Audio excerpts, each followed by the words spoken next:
perhaps selfish motives. Some people are there for the free food, like I mentioned earlier. Some people are there because they're party hopping.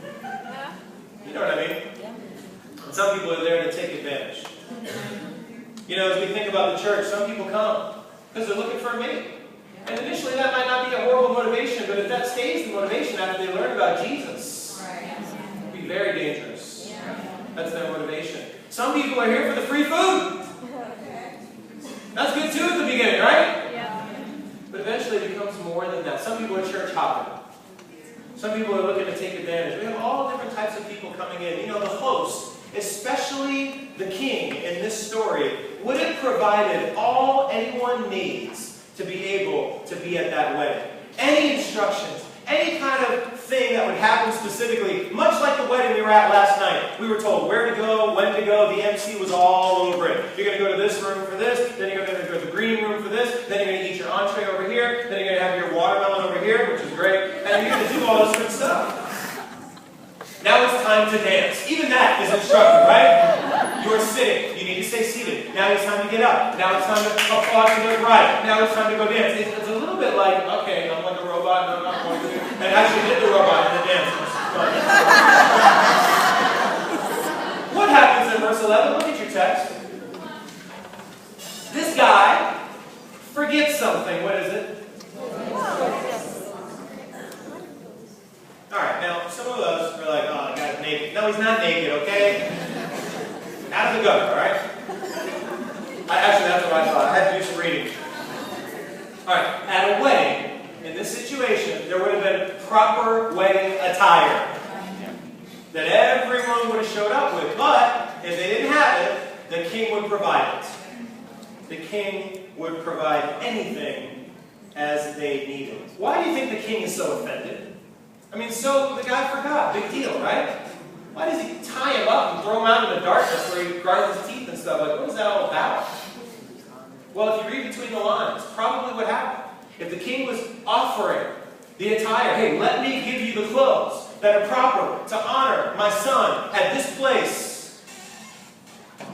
And if he said no, can you imagine how he would have felt?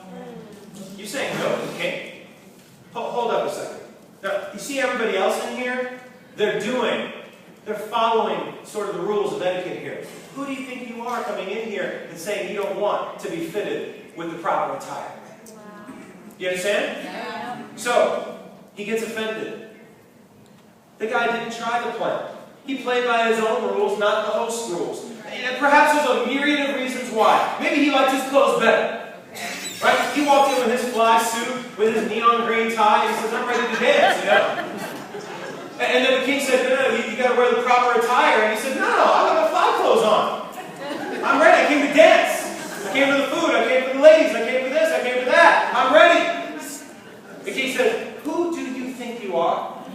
You know, it can be like that when we come into the church community. We come with our own rules. We come with our own expectations. We come with following our own guidelines. And God says, guess what? The Bible says, I want you to put on some new clothes. I want to take your old clothes off, the way you used to think, the old habits, the old ways that you used to get involved in all that sin. You're starting new. I call you a new creation. Who do you think you are saying you can still be who you were before? And it's time for us to decide, am I ready to really try the plan or try the plan again? You know what? Maybe it was just that he didn't care. The guy walked in, maybe he just came off the street, he's like, I don't care. I could care less who's getting married. I could care less who's the king. I'm not voting anyways. It doesn't matter. I just want to do my thing, and I'm just here for this and that. You know, we could be like that too. We're just part of the church where, you know, we're not really caring. We're not really invested. We show up, we get some good entertainment on Sunday, some good singing. We feel a little bit less guilty because we put our money in the pot and we go on our merry way. And forbid the day that ever is true about us in this fellowship. And I don't think it is, but I think we can be tempted with that. Yeah. We can be tempted with just that routine. You know, perhaps he was just prideful. Maybe he was just simple pride, stubbornness. I don't need your help. I don't want your help. You know, it's hard to say that out loud, isn't it? Yeah. I don't want your help. We come up with a lot of other reasons to say things, right? Like, no thanks, I'm good. right? I got this. Oh no, I can handle it. Oh no, I can afford this on my own. Oh no, I don't need any help. No, thank you. We can sort of back ourselves up into the corner of no, no, no, no, no. And that can be a form of pride. Pride can be a killer, can it not? Yes. Stubborn refusal to see it another way. A little bit like what Mike was talking about earlier, right? It just wanted to control everything. Being obsessive and compulsive about controlling everything as if we really could control. Of course, only God is in control. But we have the consumption with self. We don't ask and we don't take help well. We're often zoned out if we're very prideful. It's not easy to work with someone who is prideful, right? It's hard to get to know someone deeply when there's a pride wall between us. It's difficult to apologize for people who are very prideful. Usually when we're prideful, it's easy to hold a grudge. We usually don't get advice if we're prideful. And we usually, even if we do get advice, don't trust it. One person a long time ago suggested that I was prideful. And I said, in response, I said, actually, I just think people are upset because I'm always right.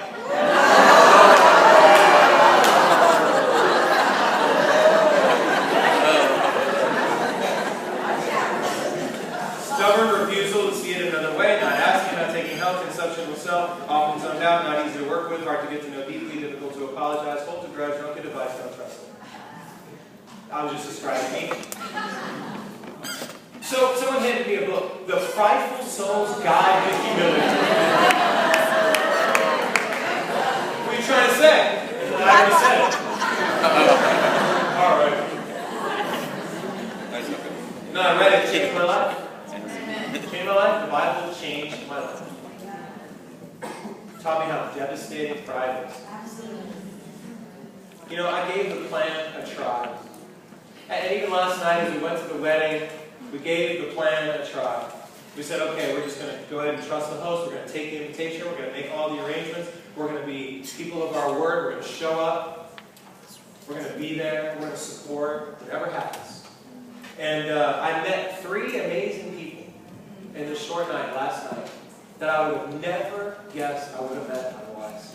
And God does amazing things when we just give the plan a try. Yeah. I met a fellow father who started sharing with me some of the similar convictions I have about raising children. They have a 7 and a 5, we have an 8 and a 6. And he was talking about discipline. He was talking about the role of a father and how to be engaged with the children. He was talking about how when they're watching TV, it's so good. He tells them, you know what, it's commercials. I want you to turn around and plug your ears. We don't know what's going to happen when the commercials come on. He tries to record things and fast forward because he wants to protect his children from some of the junk that's out there. We started talking about media, billboards, and the different influences of the world and how it can affect the way the kids think about themselves, about their identity, about their bodies, about their color, about everything. I thought, wow, this is amazing! Yeah. Never would have thought I'd just meet this guy. We're like speaking the same language. Had to give him a hug. I said, man, I just met you, but I just hope you stay in touch. He's like, all right. But we left. At the end of the night, we said to each other, because he was describing our fight to protect our children and love our children, he says it's a war. And on our way out, we said, keep fighting the war. Said it's worth it. I mean, it was like, I got goosebumps. I'm like, this guy. I don't know about it. See it again. Second person I met. Just casual conversation in between the walking and the tom-tom and dancing. It was like, it's amazing how weddings are like total nostalgia. I always feel like the strobe goes on and all of a sudden I'm back in high school at the prom. You ever feel that way? It's like, I think I do that on purpose, right? So the second guy I meet, we're talking, and he said he was in the Navy for 21 years. I'm like, wow, where were you stationed all over the world? We're talking. He said, what do you do? I said, I'm a minister. And he sort of, and he said, yeah, I finished theology school, and now I teach the Bible. Wow. I said, wow, that's amazing. Tell me about that. How'd you get into that? He said, always. He was in logistics in the Navy, and so he's like, I made a matrix of all the pros and cons of my life, and at the end, I saw God, I saw the Bible, I said, I got to teach the Bible. Bob, I didn't plan on meeting you at the wedding today, but I'm sure happy today. So I shared about what I was all about, and he said, what are you speaking on tomorrow? What are you going to preach on? I said, oh, we're going to talk about the wedding banquet and the king, and he turns to me and he said, isn't that an amazing text? I always wonder, why do people refuse good things? And I had that written in my notes already. I'm like,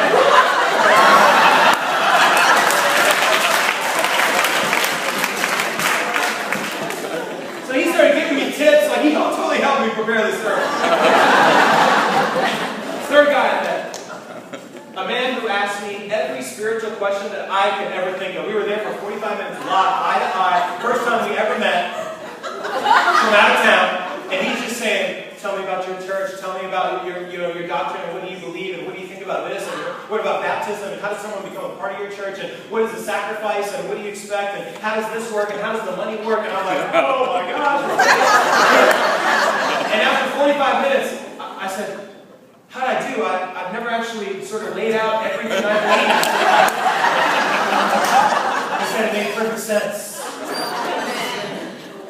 He started reconsidering some of his own traditional beliefs as we talked. He agreed that there's something inside of him that keeps asking deeper spiritual questions that he can't seem to avoid. Had to give him a hug at the end of the night too. You never know what God is going to do when you follow these 3 steps. You trust the host. You take the invite. And you try the plan. Some of us pride ourselves on being invited to fancy VIP events. Our worth is not based on if we get invited. Because a lot of people are going to get invited. And in the story, all kinds of people from the street, everybody's getting invited. Our worth, in God's eyes, is how we respond to the invitation. God is inviting us to a party. He wants us to honor His Son. That's what it's all about. Every day, the rest of our lives. Why would we refuse such an amazing invitation? Is it fear? Is it change? Is it skepticism? We've got to ask ourselves today as we walk out, what is God specifically inviting me to today? What is it? It's a decision that I need to make about something that's happening in my life. And you know what? Seats in this amazing kingdom, this kingdom celebration, seats are open even now.